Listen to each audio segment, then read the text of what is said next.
देखिए, सबसे बड़ी बात ये है कि ये जो चारों लोग थे, वो वहाँ पर पहुँचे और किसके थ्रू पहुँचे। ये आतंकवादी नहीं है, आप इसको आतंकवादी की श्रेणी में नहीं ला सकते कि इन्होंने वहाँ पर जो है सांसद पर पूरी तरीके से जो हमला कर कहीं न कहीं जो है वहाँ पर लोगों को हानि पहुँचा। देखा और इस मामले में जो है मैं दैनिक भास्कर की एक रिपोर्ट का हवाला दूंगा। देखिए, इसमें साफ तौर पे लिखा गया है कि 2004 के बाद से संसद के सुरक्षा गैजेट नहीं खरीदे गए हैं।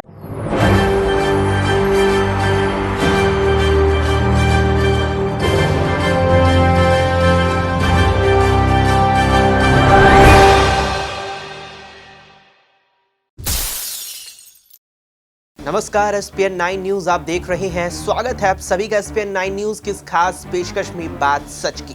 आज बात होगी यहाँ पर संसद कांड को लेकर। जिस तरह से बीते बुधवार को संसद में कुछ लोगों ने हंगामा किया और उसके बाद से ये मामला और भी ज्यादा बढ़ गया। दरअसल बुधवार को जब सदन की कार्यवाही चल रही थी, तब अचानक दर्शक दीर्घा से एक शख्स नीचे भवन में कूद जाता है और सांसदों की बेंच पर उत्पात मचाता है और स्पीकर की तरफ बढ़ने की कोशिश करता है, लेकिन तभी कुछ सांसद उसे दबोच लेते हैं और पकड़कर सुरक्षा कर्मियों के हवाले कर देते हैं। लेकिन इस बीच वो शख्स यहां पर एक कलर स्मोक निकालता है, जिससे वो पूरे संसद भवन में धुआं कर देता है। रंगीन धुआं वो पूरे संसद भवन में फैला देता है। और ये कांड केवल यहीं तक सीमित नहीं रहता, बल्कि उसकी एक सहयोगी नीलम नाम की एक लड़की संसद भवन के बाहर स्मोक कलर का इस्तेमाल करती है और बाहर भी वो यहाँ पर नारेबाजी करते हुए स्मोक कलर के जरिए यहाँ पर एक विरोध करने की एक यहाँ पर कोशिश करती है। लेकिन उसके बाद इन तीनों लोगों को पकड़ लिया जाता है और पता लगता है कि कुल मिलाकर 4 लोग इस मामले में शामिल थे। और जब चारों की गिरफ्तारी होती है तो यहाँ पर और भी चीजें निकल करके इस मामले में सामने आती है, जिसके बाद एक और शख्स का नाम आता है जो लगातार फरार चल रहा था। लेकिन यहाँ पर अचानक खबर आती है कि गुरुवार रात को ही उस शख्स ने, यानी कि ललित नाम का वो शख्स था, ललित झा जिसका नाम था, उसने दिल्ली पुलिस को यहाँ सरेंडर कर दिया। अब इस मामले में लगातार सवाल उठ रहे हैं कि आखिर इतनी बड़ी जो यहां पर सुरक्षा में चूक है कैसे हो गई और क्या कुछ उन लोगों का यहां पर प्लान था। और तो जिस तरह से ये तमाम यहां सवाल उठ रहे हैं, इन्हीं तमाम सवालों के जवाब हम न्यूज रूम में मौजूद अपने ही साथियों से जानेंगे। इस बीच जिस तरह से यहां पर ललित झा, जिसे इस पूरी कांड का मास्टरमाइंड माना जा रहा है, उसने दिल्ली पुलिस को सरेंडर कर दिया है। लेकिन यहां पर कई चीजें निकल करके सामने आई हैं। जिस तरह से ललित झा ने सरेंडर कर दिया है और कहा जा रहा है कि 4 जो मुख्य आरोपी इससे पहले इस कांड में शामिल रहे, उनके फोन यहां पर ललित झा ने ही अपने पास रखे हुए थे। लेकिन जिस तरह से उसने सरेंडर किया तो उसके पास से पुलिस को कोई भी फोन बरामद नहीं हुआ। तमाम सवाल हैं और ऐसे में सहयोगी से ही हम इन सवालों के जवाब जानने की कोशिश करेंगे। सबसे पहले सिराज हमारे साथ है। सिराज, सबसे पहला सवाल मेरा आपसे यही रहेगा कि जिस तरह से उस दिन ये कांड हमें देखने को मिला, दर्शक दीर्घा से एकदम से संसद भवन में मुख्य रूप से वो शख्स कूदता है, उसके बाद कलर स्मोक का इस्तेमाल करता है, क्या पूरी तरह से ये संसद की जो सुरक्षा का स्तर है उस पर भी सवाल उठते हैं इससे? जी बिल्कुल, जिस तरीके से आपने बताया कहीं ना कहीं हम सब ने देखा और इस मामले में जो है मैं दैनिक भास्कर की एक रिपोर्ट का हवाला दूंगा। देखिए, इसमें साफ तौर पे लिखा गया है कि 2004 के बाद से संसद के सुरक्षा गैजेट नहीं खरीदे गए हैं। और बता दें कि 19 साल जो गैजेट हैं सिक्योरिटी से रिलेटेड वो पुराने हैं और 10 साल से कोई भी भर्ती नहीं हुई है। करीब 150 से ज़्यादा सुरक्षा कर्मी हैं, उनके पद खाली हैं। तो ये साफ तौर पे जो है ये संसद की एक विफलता को दर्शाता हुआ नजर आता है। आप साफ देख सकते हैं कि दैनिक भास्कर की रिपोर्ट है 14 तारीख की, इसमें साफ तौर पे लिखा हुआ है। तो बता दें कि जिस तरीके से इस पर सवाल उठ रहे हैं संसद की सुरक्षा को लेकर, ये कहीं ना कहीं साफ तौर पे दर्शाता है कि भले ही 1200 करोड़ का ये संसद बना है, लेकिन अभी भी जो है इसमें बहुत सारी कमियां बाकी हैं। और ये आसान बात नहीं है। वहाँ पे संसद में जेड सिक्योरिटी, जो जेड+ सिक्योरिटी होती है वो होती है, और उसके बावजूद भी जूतों में जो है कहीं ना कहीं एक फॉग लेके घुसते हैं। और इसको एक सिर्फ फॉग के नज़रिए से नहीं देखना होगा, इसमें और भी कुछ बड़ा हादसा हो सकता था। तो मुझे लगता है ये सवाल जो है लगातार उठने चाहिए। और जैसी विपक्ष इसकी मांग कर रहा था, देखा आपने कि 15 सांसद जो है वो सत्र से निलंबित हो जाते हैं। तो मुझे लगता है सरकार इससे भागने की कोशिश कर रही है। और जो लोग आए थे वो बीजेपी सांसद प्रताप सिंह है, उन्हीं के पास से आए थे। तो मुझे लगता है बीजेपी पे खुद सवाल उठता है, बजाय कि इस चीज़ों को टालना। तो मुझे लगता है इस पर चर्चा जो है होनी चाहिए और जवाबदेही बिल्कुल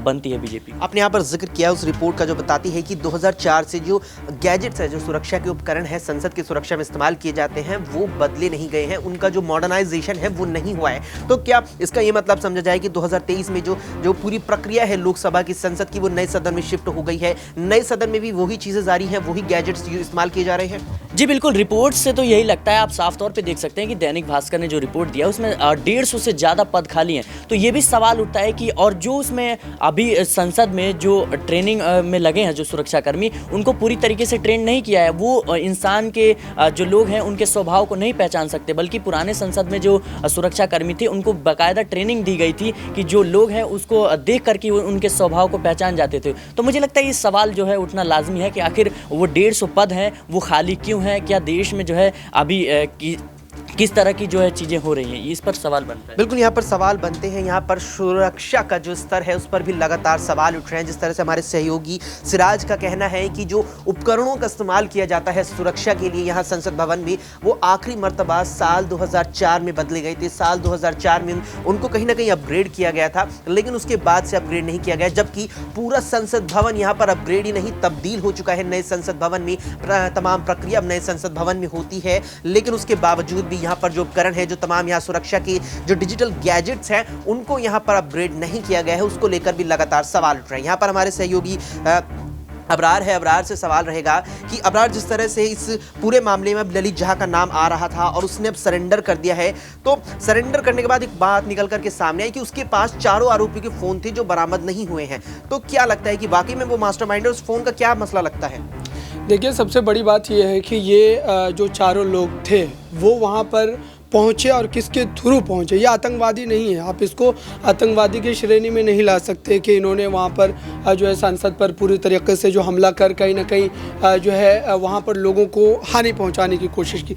बड़ा मामला ये है कि जिस सांसद ने उन्हें पास मुहैया करवाया था उसके थ्रू जब वो वहाँ पहुँचे थे, तो जिम्मेदारी उनकी भी तय की जानी चाहिए कि आखिरकार वो ऐसे लोगों को संसद में विजिटिंग पास दिलवा करके क्यों जो है वहाँ पर बैठाते हैं। और मुझे लगता है कि अगर इसकी जो तहकीक होगी और अगर अंदरूनी तौर पर की जाए तो सबसे पहले सांसद से भी की जानी चाहिए, जिसके प्रताप सिन्हा का नाम जो आता है कि उन्होंने उसको जो है पास दिलवाया था। तो बड़ी बात यह है। दूसरी तरफ ये कि जो लड़कियां बाहर पकड़ी गई है, उनके जो परिवार के बयान आ रहे हैं वो ये कह रहे हैं कि रोज़गार के मामले को लेकर वो वहाँ पर प्रदर्शन करने गए थे, लेकिन प्रदर्शन करने का जो ये तरीका था ये बिल्कुल भी उचित नहीं था।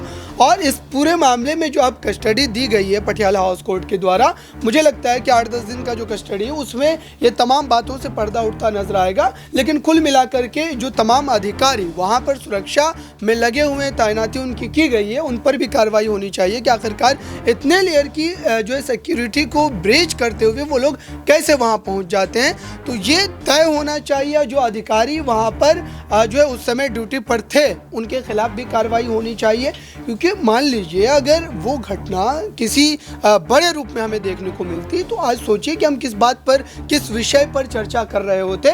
तो मुझे लगता है कि दोनों पहलू को यहाँ पर जो है तय करने की ज़रूरत है। जो तमाम जो 4-5-6 लोग थे उनके परिवार का जो बयान आ रहा है, और साथ ही सांसद के द्वारा जो विजिटिंग पास अलाउ करवाया गया उस पर भी पूछताछ करनी चाहिए, पूरे बैकग्राउंड को छानना चाहिए कि आखिरकार वो जब ये हरकत कर रहे थे, जब उनके द्वारा ये कदम उठाया गया तो उसके पीछे की मंशा क्या थी। क्या सरकार के कामों से नाराज़ थे?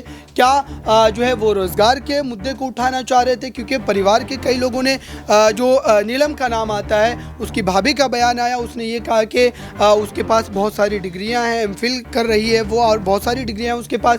तो वो दरअसल उन तमाम मामलों को लेकर के रोज़गार के इशू को उठा रही थी। ये बात उसकी भाभी के द्वारा जो है कहा गया है। तो इसमें कई अहम पहलू है, मुझे लगता है कि हर पहलू को जांचने की ज़रूरत है। लेकिन कुल मिलाकर देखा जाए तो ये जो तरीका इख्तियार किया गया उन लोगों के द्वारा, ये बिल्कुल गलत था और इस पर सख्त से सख्त कार्रवाई करने की ज़रूरत है। एक छोटा सा सवाल मैं आपसे ये लेना चाहूँगा कि ललित झा जिसने सरेंडर कर दिया है दिल्ली पुलिस को और मास्टरमाइंड माना जा रहा है, उसको लेकर के बात ये कही जा रही है कि कहीं ना कहीं उससे आशंका थी कि उसका एनकाउंटर ना हो जाए। तो क्या वाकई में ऐसी स्थिति थी? देखिए, बिल्कुल जो है इनकाउंटर की स्थिति थी, बिल्कुल। क्योंकि अगर आप देश की पार्लियामेंट में घुसकर या उस पार्लियामेंट के अहाते में घुसकर इस तरीके से उत्पाद मचाएंगे तो आपके खिलाफ जो है ये कार्रवाई बिल्कुल जो है की जा सकती है और ज़रूरत पड़ने पर ये करनी भी चाहिए। लेकिन वहाँ पर इन लोगों ने जो है फॉग का इस्तेमाल किया और एक तरीके से भय का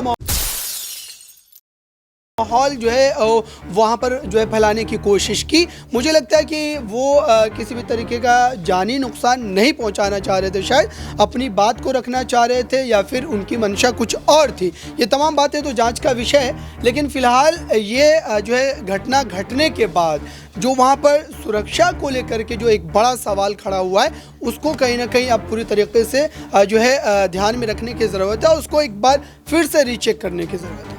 बिल्कुल, यहाँ पर जो सुरक्षा के इंतजामात हैं उन पर एक बार फिर से मुझे लगता है कि समीक्षा करने की ज़रूरत है। और यहाँ पर ये प्रतिज्ञा भी निकल करके सामने आ रही है कि जो पूरे सुरक्षा के इंतजामात किए गए हैं, चाहे वो नई संसद भवन की ही यहाँ पर मुख्य रूप से हालांकि बात हो रही है, उस पर भी कहीं ना कहीं अब समीक्षा किए जाने की ज़रूरत है। इसके साथ ही जवाबदेही की लगातार बात उठ रही है। जवाबदेही यहाँ पर कहीं ना कहीं गृह मंत्रालय की भी बनती है, जवाबदेही यहाँ पर प्रताप सिम्हा की भी बनती है। वही प्रताप सिम्हा जो मैसूर से सांसद है भारतीय जनता पार्टी के, और उन्हीं के पास पर ये जो मुख्य 3 से 4 लोग थे, ये संसद में बतौर विजिटर प्रवेश करते हैं बुधवार को और फिर इस तरह की हरकत करते हुए यहाँ नजर आते हैं। हालांकि यहाँ पर ये बात भी कही जा रही है कि कोई भी यहाँ पर उन्होंने किसी को क्षति पहुंचाने की कोशिश नहीं की, कोई भी यहाँ पर उन्होंने हथियार का इस्तेमाल नहीं किया, लेकिन जो तरीका उन्होंने अख्तियार किया वो पूर्ण रूप से यहाँ पर गैर कानूनी है, पूर्ण रूप से यहाँ पर लोकतंत्र के खिलाफ है। क्योंकि जो तरीका उन्होंने यहाँ पर अख्तियार किया है वो यहाँ पर लोकतंत्र की गरिमा के खिलाफ है और उसने कहीं ना कहीं लोकतंत्र की गरिमा को भी तार-तार किया है।